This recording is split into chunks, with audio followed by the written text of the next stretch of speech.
noches, gracias por acompañarnos este viernes 20 de diciembre. A nombre de Nacho Lozano, titular de este espacio, le saluda Cristal Mendívil con muchísimo gusto. Gracias por estar con nosotros aquí en Imagen Televisión. Hoy vamos a iniciar con estas imágenes. Son de esta tarde. Un tráiler de doble remolque perdió los frenos mientras circulaba sobre la autopista México-Toluca, esto con dirección acá a la capital mexiquense. El vehículo se impactó contra al menos otros 10 autos. Sucedió a la altura de la caseta de La Venta, esto es en la alcaldía Coajimalpa. Algunos quedaron completamente destrozados. Vea los vehículos en su pantalla. Se reportaron 3 heridos, quienes fueron llevados a un hospital, mientras que el conductor del tráiler fue detenido.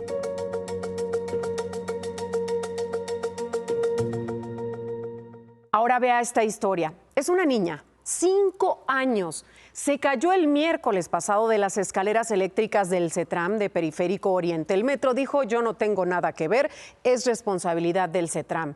Dayana Romina necesita hoy una reconstrucción en el brazo derecho, es el más afectado. Requiere además una cirugía en nariz, mandíbula, tratamientos faciales. Imagínese el dolor que está padeciendo esta pequeñita por una imprudencia, por una negligencia. Jacqueline, tía de Dayana Romina, dijo a Imagen Noticias esto sobre la destitución de 3 funcionarios de la Secretaría de Movilidad tras el accidente.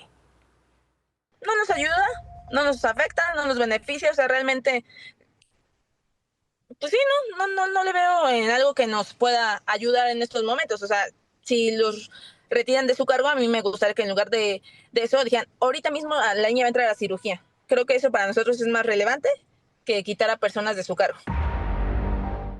Esa debió ser la prioridad, ver cómo estaba la niña, atenderla de inmediato, intervenirla. La niña cayó porque el barandal de la escalera no tenía un vidrio que la protegiera. Solamente le pusieron ahí un plástico, un hule pegado, no había señales de nada, absolutamente. No colocaron señalización que indicara que había peligro en esa zona. La tía de la víctima agregó que en un principio ni el metro ni la CETRAM se querían hacer responsables del accidente.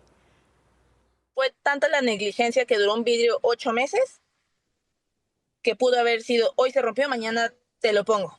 ¿Cómo es posible que sean pues como tan negligentes o no le tomen la importancia suficiente a una persona tan pequeñita que no tuvo que haber pasado por lo que está viviendo?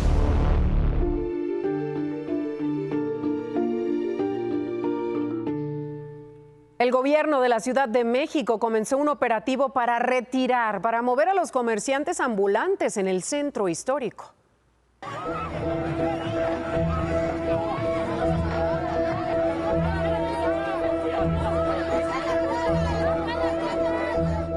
Así, fueron retirados hoy comerciantes que ocupaban el Zócalo capitalino por personal del Instituto de Verificación Administrativa y de la Secretaría de Seguridad Ciudadana.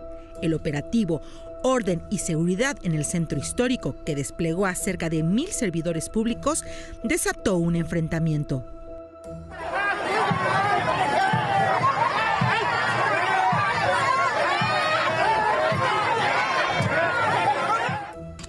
Ayer, la policía ya había retirado a los ambulantes de la explanada del Palacio de Bellas Artes, aunque ese operativo se desarrolló sin violencia. Sí se ve un poco mal la imagen, ¿no? O sea, como que todo amontonado, pero pues yo creo que mientras no le hagan daño a la gente. Nos quitan el acceso ahora sí que al paso, y más que están cerca del metro.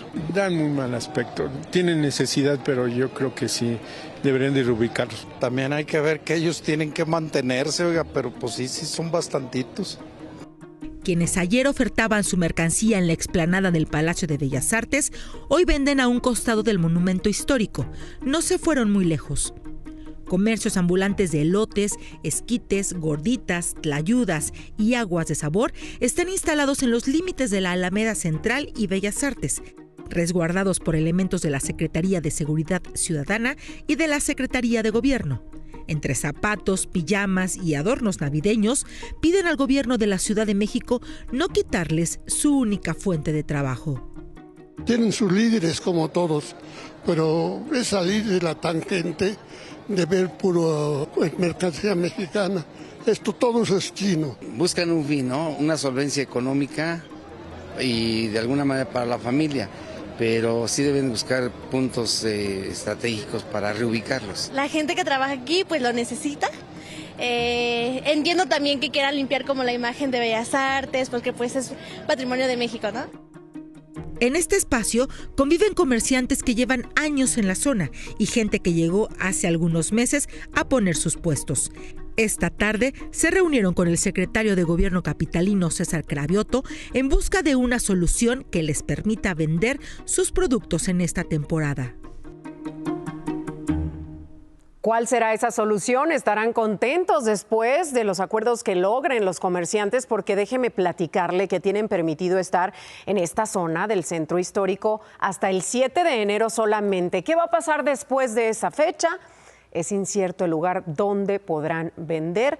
Ya veremos si habrá manifestaciones o comentarios que surjan al respecto de esta información. Quienes también tienen incierto su destino son los locatarios de la Plaza Nizazaga 89. Se acuerda que aquí le reportamos cuando fue clausurada. Esta tarde los comerciantes protestaron, cerraron la avenida Izazaga, ahí entre 5 de febrero e Isabel la Católica. Dijeron que el INVEA ya retiró los sellos de clausura, eso también lo recordamos, y que el gobierno capitalino les permitió que vuelvan a operar. Pero ¿qué está pasando? Que el dueño del predio ha dicho absolutamente nada, no ha mencionado nada. Después de 3 horas de bloqueo, los comerciantes llegaron a un acuerdo con las autoridades y el dueño del edificio, así que el próximo lunes les darán una respuesta definitiva sobre si podrán o no retomar sus actividades. Nosotros lo que queremos es que nos den un plazo para trabajar, para recuperarnos un poco, porque hemos perdido mucho por la temporada, por lo que sea. Sí, y en ese plazo que nos recuperemos, bueno, y si nos dicen en un año tienen que estar en otro lado, bueno, pero es un periodo gradual donde todos nos vamos a reacomodando y buscando opciones.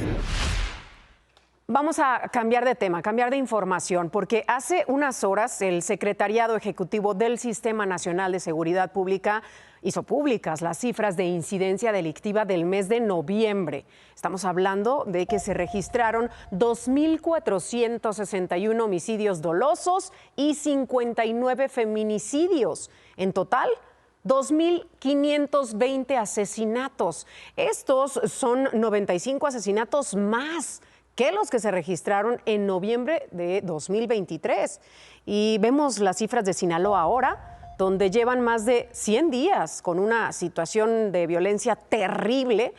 Desde la disputa del territorio, usted lo sabe, en noviembre se registraron 174 homicidios dolosos y 2 feminicidios, 176 asesinatos. Y vea esto. Es la tendencia de homicidios diarios desde junio. En ese mes se registraron 1.5 homicidios diariamente. En julio, cuando fue detenido en Estados Unidos Ismael El Mayo Zambada y por lo que se desató esta ola de violencia, se registraron 1.7 homicidios diarios.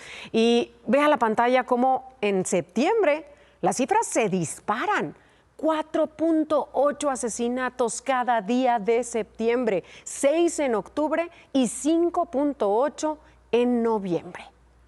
Hablando de Sinaloa, esta tarde-noche está siendo velado el cuerpo de Alexi Valderrain. ¿Se acuerda? El policía de inteligencia, parte del equipo de la Secretaría de Seguridad Ciudadana. Trabajaba muy cerca de Omar García Harfuch y él fue asesinado el miércoles en una emboscada en Culiacán. Es el agente especial, como le digo, del equipo de Harfuch y lo están velando en su natal en el puerto de Guaymas, allá en el estado de Sonora. Platico también que la Fiscalía General de Tabasco comenzó con la entrega de los cuerpos de las personas que fallecieran ayer en este motín registrado ahí en el penal de Villahermosa. Los cuerpos de 5 de los 7 fallecidos ya fueron entregados a sus familiares. Se confirmó que murieron por disparos de arma de fuego. Ninguna de las 6 personas heridas, entre ellas 4 policías, se reporta grave.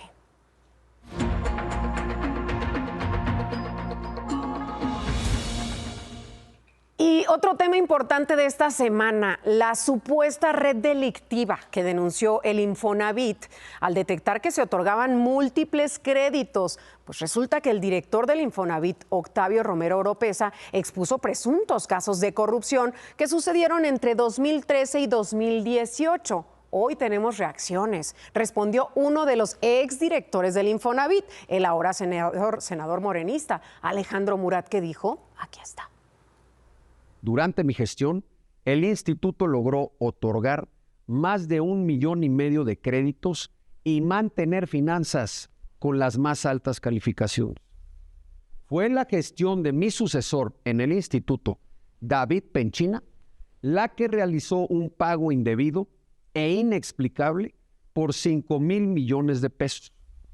Esa ilegalidad fue sancionada por la Fiscalía General de la República y fueron aprehendidos el secretario general y el subdirector jurídico de esa administración.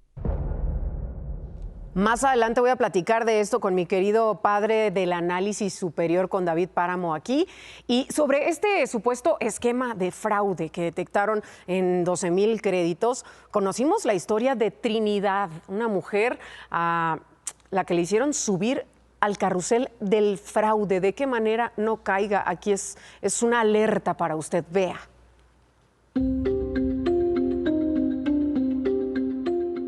Ya me vieron la cara. Lo único que quisiera es, si no voy a obtener esos recursos, que haya gente que pague. En abril de 2023, Trinidad fue contactada vía telefónica por un supuesto trabajador del Infonavit. Ella lo rechazó. Insistieron y le dijeron que no le pretendían vender una casa, pero le ofrecían que obtuviera en efectivo el ahorro de su subcuenta de vivienda. Así la convencieron de tener una reunión. Yo sabía que solo se puede acceder al dinero del Infonavit, y ni siquiera al dinero propiamente, en una de las dos formas. Trinidad cayó en el carrusel de la estafa, cuando le mostraron un oficio falso en el que, tras la pandemia de COVID, el gobierno federal autorizaba disponer del ahorro en el Infonavit para apoyar a personas de más de 50 años. Ocuparon un golpe muy bajo hablando de la pandemia. Ocuparon un golpe muy bajo hablando de edad. En julio de 2023, Trinidad firmó un contrato con la administradora Coco Capital para comprar una casa en Coacalco, Estado de México, con su ahorro y un crédito de Infonavit. De sus 550,000 pesos de ahorro, le descontarían 172,000 pesos como pago a la administradora y solo recibiría 338,000 pesos. Dinero que le entregarían en febrero de 2024 y que a la fecha no ha recibido. Usted aparentemente adquiere la casa, pero cuando usted está adquiriendo la casa, ya hay alguien para comprarla. Entonces, es este puente nada más que estamos haciendo. Hoy Trinidad no puede acceder a su cuenta del Infonavit porque alguien más la dio de alta. Ya levantó una queja. Además, desde marzo de este año, el despacho de cobranza Activo Líquido la busca para reclamarle el pago mensual de 1,300 pesos, derivado de un crédito con el Infonavit del que ella no tiene conocimiento. No sabe si existe o no, pero nunca recibió el dinero. No puedo decirle a la gente que se cuide, porque hay un trabajo casi de filigrana para engancharte. Y la comprendemos, la entendemos, porque sí es una red que opera desde el interior del Infonavit, que implicaba la participación de empleados y demás.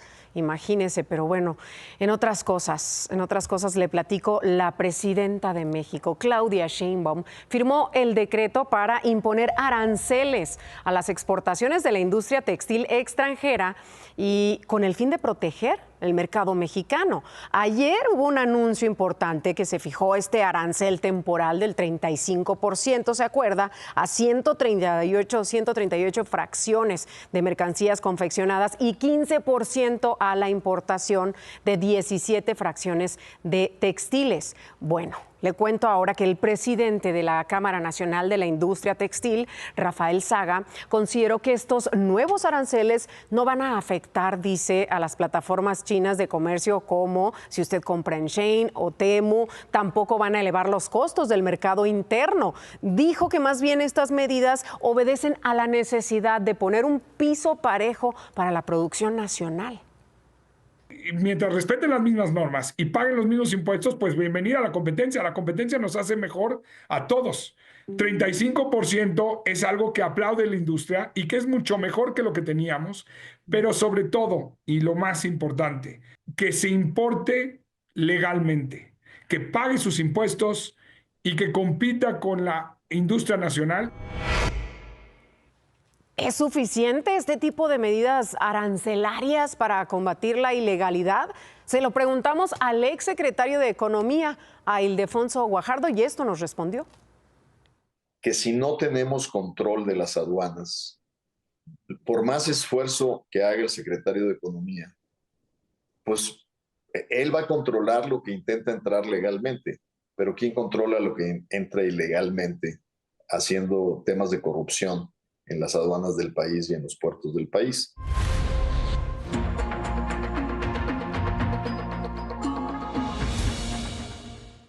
El gobierno de Estados Unidos presentó las cifras actualizadas de migrantes ilegales detenidos y que son procesados en la frontera. Nada más en noviembre se registró la cifra más baja del año.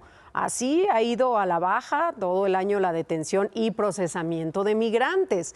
Es menos incluso que en los 2 años anteriores. Así estamos hablando, a ese nivel llegan las cifras. Con esto se va a recibir la nueva política de mano dura del próximo presidente de Estados Unidos, Donald Trump. Pero por el contrario, las cifras que sí han aumentado son las de deportaciones. 270,000 personas fueron deportadas en un periodo reciente de 12 meses, en un año. Es la cifra anual más alta en una década, esto según un informe del Servicio de Inmigración y Control de Aduanas de Estados Unidos. Y quien también sigue la política de Donald Trump ya está muy bien alineado, y así lo ha estado, ya lo sabemos, es el gobernador de Texas, Greg Abbott, quien hizo un anuncio importante, una campaña para inhibir la migración ilegal. ¿Pero qué tipo de campaña? Va a colocar, imagínese usted, espectaculares a lo largo de la frontera con mensajes durísimos. Le voy a poner unos ejemplos para que se imagine. Una de las frases que habrá en uno de estos será: muchas niñas que tratan de emigrar a Texas son secuestradas. Por el bien de tu familia, detén tu camino. Otro: ¿cuándo pagaste para que violen a tu hija? Muchas niñas son violadas por los coyotes. O peligro adelante, si cruzas a Texas ilegalmente, lo lamentarás para siempre. Este es el tono de los mensajes del gobernador dirigidos a migrantes de Centroamérica, sobre todo de México. Incluso se van a publicar en otros idiomas, no solo el español, será en chino, ruso y árabe. Y fíjese, en conferencia de prensa, el embajador de Estados Unidos en México, Ken Salazar, hoy mandó un mensaje a los senadores, a los futuros senadores de su país. Les pidió que no enfoquen los esfuerzos solamente en la frontera entre ambos países. Si yo estuviera ahí en el Senado, lo que yo les dijera, primeramente vamos a enfocarnos en los cinturones de seguridad. Sí, la frontera entre Estados Unidos y México está quebrada y la tenemos que componer. Sí, hay oportunidad de hacer mucho más en el sureste, en el istmo de Tehuantepec. Y sí, la solución, mucho en el sureste, también está en la frontera entre Guatemala y México. Antes de hacer una pausa, acompáñenme al resumen de las noticias. El director general del Aeropuerto Internacional Felipe Ángeles, Isidro Pastor, informó que en 2024 el AIFA creció sus operaciones, tuvo más de 6 millones de pasajeros, es el principal aeropuerto de carga en el país y cuenta con 37 destinos nacionales y 9 internacionales. El sistema penitenciario de la Ciudad de México alista el menú para las personas que sean detenidas por conducir en estado de ebriedad las noches del 24 y el 31 de diciembre. El plato fuerte de la cena de Navidad serán romeritos con papas y camarón, y el de Año Nuevo, pozole de cerdo.